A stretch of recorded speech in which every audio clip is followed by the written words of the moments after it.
Of you. जिग्मा mathematics के English medium session में आप सबों का स्वागत है। हम लोग पार्ट 1 और पार्ट 2 पढ़ चुके हैं। इसके बाद में टॉपिक्स को हम आगे बढ़ा रहे हैं। आज हम लोग पढ़ेंगे binary operation and its type.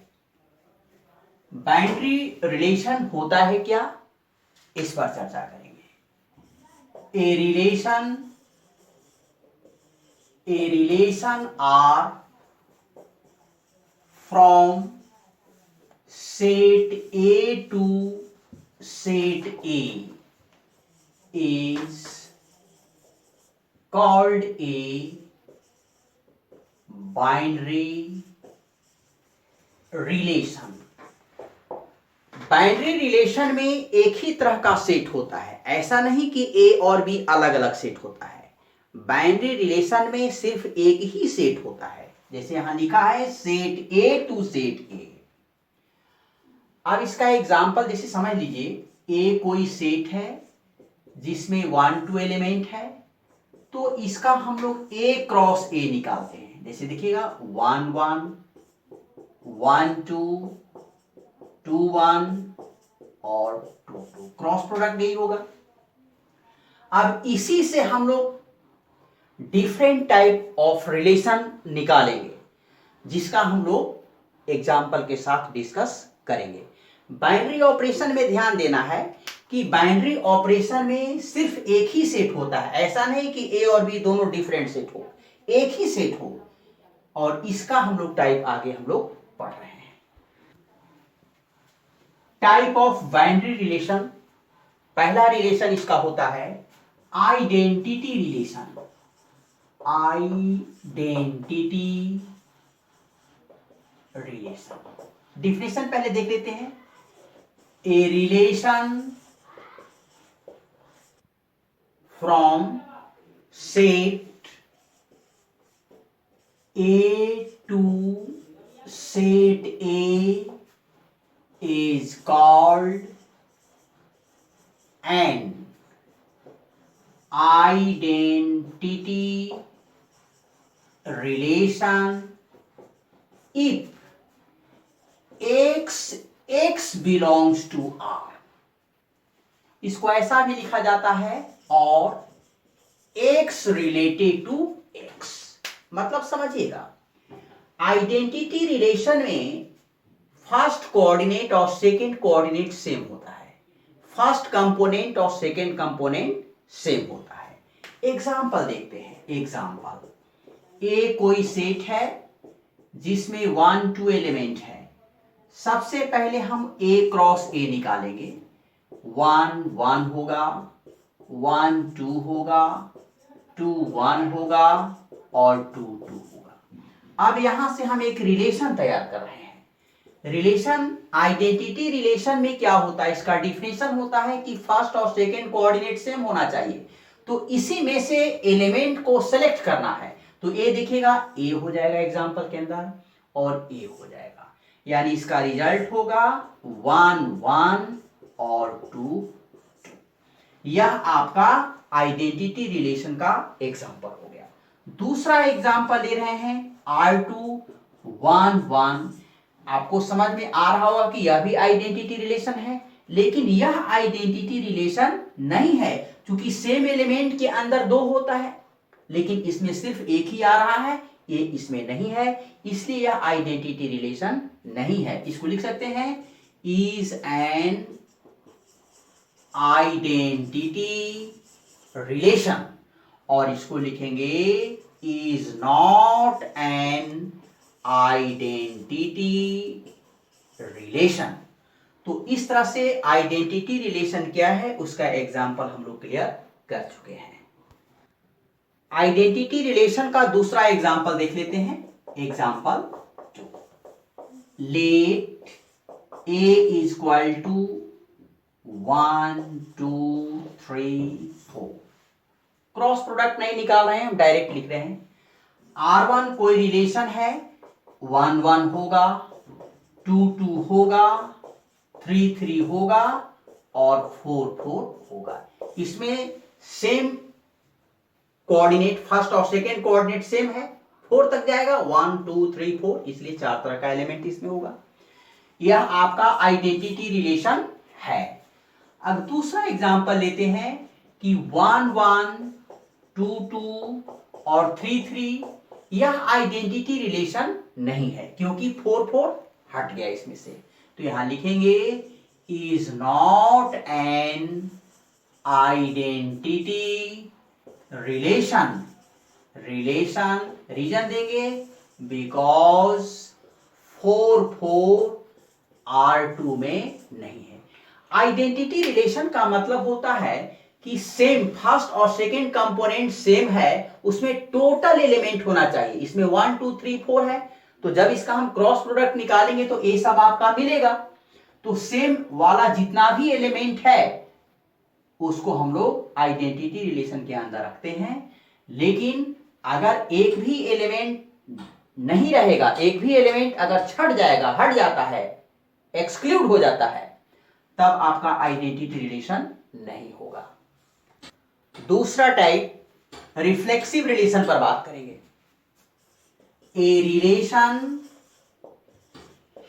Are from set A to set A is called a reflexive relation if x belongs to R। इसमें भी वही बात है, फर्स्ट और सेकेंड कोऑर्डिनेट सेम होना चाहिए and other element may be or may not be। Reflexive relation में इसमें भी फर्स्ट और सेकेंड कोऑर्डिनेट सेम होता है। किताब में इतना ही तक डिफिनेशन क्लियर होता है, लेकिन इसमें आपको डिफरेंस समझ में आना चाहिए। सेम एलिमेंट होना चाहिए, मस्ट है, लेकिन अदर एलिमेंट मे बी और मे नॉट बी हो भी सकता है और नहीं भी हो सकता है। एग्जाम्पल समझेंगे। एग्जाम्पल देख लीजिएगा। एग्जाम्पल, ए कोई सेट है जिसमें 1 2 3 एलिमेंट है। इस ए क्रॉस ए निकालते हैं, 1 1 1 2 1 3 2 1 2 2 2 3 3 1 3 2 और 3 3। यहां से रिफ्लेक्सिव रिलेशन हम लोग निकाल रहे हैं। देखिए, R1 इक्वल टू लिखते हैं 1 1 2 2 3 3, सेम तो हो ही गया। x बिलोंग्स टू R होना चाहिए। इसके अलावा एलिमेंट हो भी सकता है और नहीं भी हो सकता है। कुछ लिख सकते हैं 3 1 और 3 2। यह एक रिफ्लेक्सिव रिलेशन है। सेम वाला सब होना चाहिए, अदर एलिमेंट हो भी सकता है और नहीं भी हो सकता है। Is reflexive relation. दूसरा एग्जांपल देखते हैं। R2 equal to 1 1 2 2 3 3। यह एक रिफ्लेक्सिव रिलेशन है और यह आइडेंटिटी रिलेशन का भी डिफिनेशन क्लियर करता है। तो लिखेंगे is a reflexive as well as identity. यह आइडेंटिटी रिलेशन भी है क्योंकि आइडेंटिटी रिलेशन का डिफिनेशन होता है x बिलोंग्स टू R। तो यह एक आइडेंटिटी रिलेशन है और रिफ्लेक्सिव रिलेशन है। जरा सा समझने की बात है। यह एक ऐसा एग्जाम्पल है जो रिफ्लेक्सिव है लेकिन आइडेंटिटी नहीं होने का रीजन नहीं है, अदर एलिमेंट इसमें नहीं रहता है रिफ्लेक्सिव आइडेंटिटी रिलेशन में। यहां देखिए, यह आइडेंटिटी रिलेशन भी है और रिफ्लेक्सिव रिलेशन है। इसका मतलब क्या होता है कि जितने भी आइडेंटिटी रिलेशन है वो सब रिफ्लेक्सिव हो सकते हैं, लेकिन सभी रिफ्लेक्सिव रिलेशन आइडेंटिटी रिलेशन नहीं होंगे। यहां पर थोड़ा सा और समझ लेते हैं। R3 इज इक्वल टू 1 1 2 2 3 1 2 3, यह आपका रिफ्लेक्सिव रिलेशन नहीं है, क्योंकि सेम वाला जितना भी एलिमेंट है वो सब होना चाहिए। 1 2 3 यानी 1 1 2 2 3 3 भी होना चाहिए, जो कि इसमें नहीं है। तो यहां लिखेंगे is not a reflexive relation because 3 3 does not belong to R3। यानी सेम एलिमेंट, यानी फर्स्ट और सेकेंड कोऑर्डिनेट सेम है, वो टोटल एलिमेंट होना चाहिए। इसके अलावा एलिमेंट हो भी सकता है और नहीं भी हो सकता है। इसका मतलब थोड़ा सा एक जरूरी बात हम लोग नोट में लिख लेते हैं। लाइन क्लियर हो गया? नोट में थोड़ा सा समझ लेते हैं। Every identity relation is reflexive, but every reflexive relation is not an identity. इसका मीनिंग समझ में आ गया होगा कि जितने भी आइडेंटिटी रिलेशन है वो सब रिफ्लेक्सिव होंगे, लेकिन जितने भी सभी रिफ्लेक्सिव रिलेशन आइडेंटिटी रिलेशन नहीं होंगे। तीसरा टाइप सिमेट्रिक रिलेशन पर बात करते हैं। A relation R from set A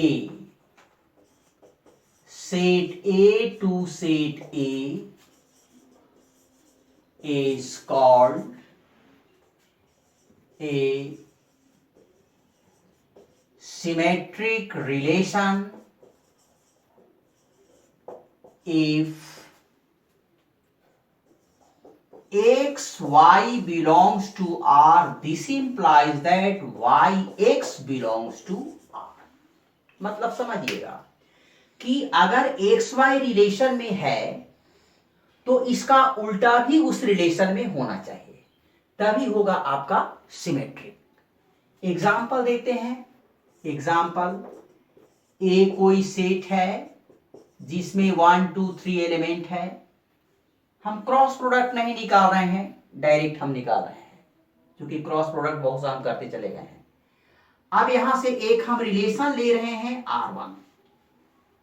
तो R1 रिलेशन देखिएगा 1 2 2 3 2 1 और 3 2। यह आपका सिमेट्रिक रिलेशन है।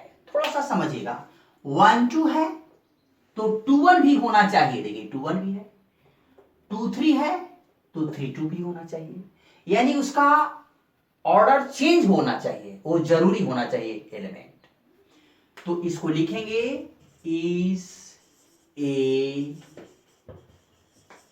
Symmetric relation. दूसरा एग्जांपल जरा सा समझते हैं।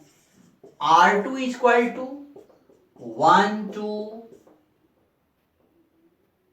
2 1 और 2 2। यह भी आपका सिमेट्रिक रिलेशन है। क्यों? क्योंकि 1 2 है, 2 1 भी है, 2 2 भी है। इसको जब ऑर्डर चेंज करेंगे तो 2 2 मिलेगा, चेंज करेगा नहीं। तो इसमें किसी भी सेट में एक एलिमेंट को 2 बार नहीं लिखना चाहिए, यानी 2 2 को जब चेंज करेंगे तो क्या मिलेगा? 2 2, जो कि इस रिलेशन में है ही। तो इसको लिखेंगे is also a symmetric relation। हम लोग तीसरा एग्जाम्पल लेते हैं। अगर हम लेते हैं 2 3 3 2 2-1 और 2-2, चाहे 1-1 ले ले, 1-1, यह आपका सिमेट्रिक रिलेशन नहीं है। क्यों नहीं है? क्योंकि 2-3 है, 3-2 है, करेक्ट है। 2-1 है लेकिन 1-2 नहीं है। तो यहां लिखेंगे इज नॉट